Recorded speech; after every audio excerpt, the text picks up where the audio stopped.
I've spent more time on listening to the guitar I was playing.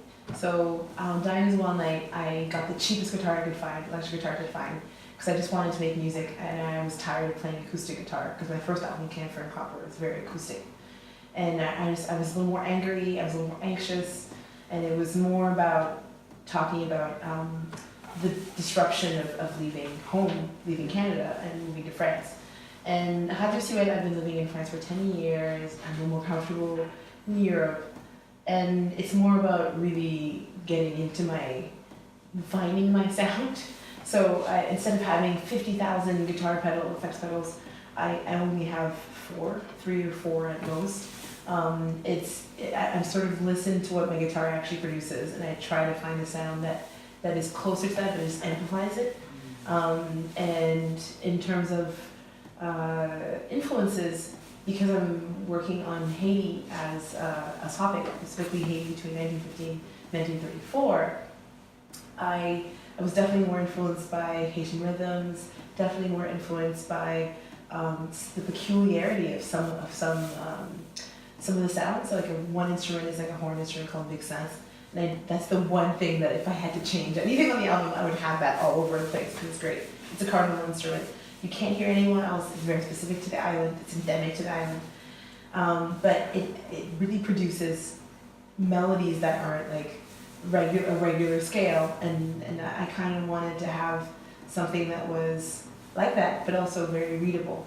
So for the first time, instead of being really in my head, I'm really going outwards and trying to get people to like come into my universe and to find out more about Haiti and find out more about this occupation. And I do that through pop music because that's what I do best.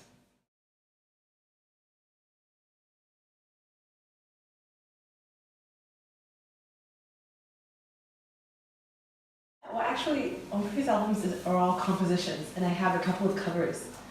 And then this album is songs that are reworked from the Haitian occupation.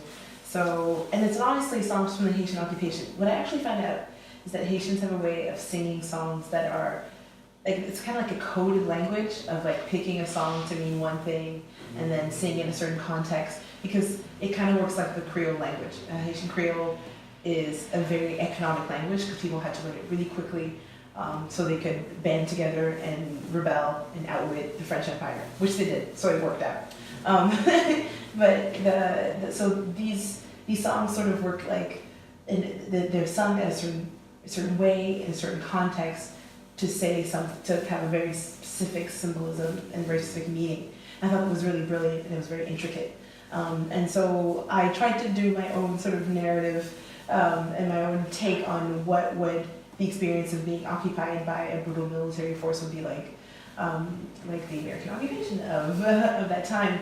And so in my head there was an order. We changed that order up, but in my head there was a definite order and a way of saying these songs. And at the same time I knew I live in Europe, most people don't speak Haitian Creole, except for the Haitians that are in Europe.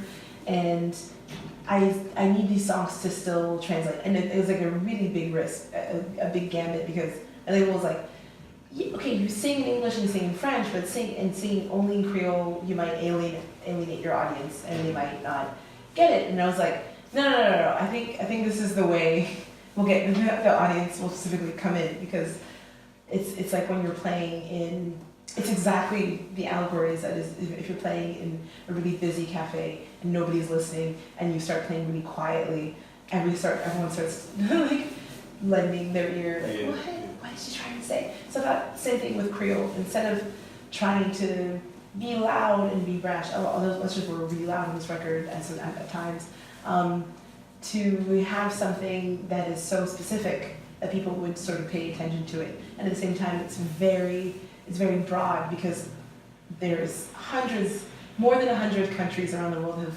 lived through military occupation. So Haiti's not the only one. And Haiti's not the only one to have used music and literature and poetry and art as tools of resistance. So I thought that everyone could, most countries have lived occupation at least, but everyone could appreciate it because it's something that is more common than we think.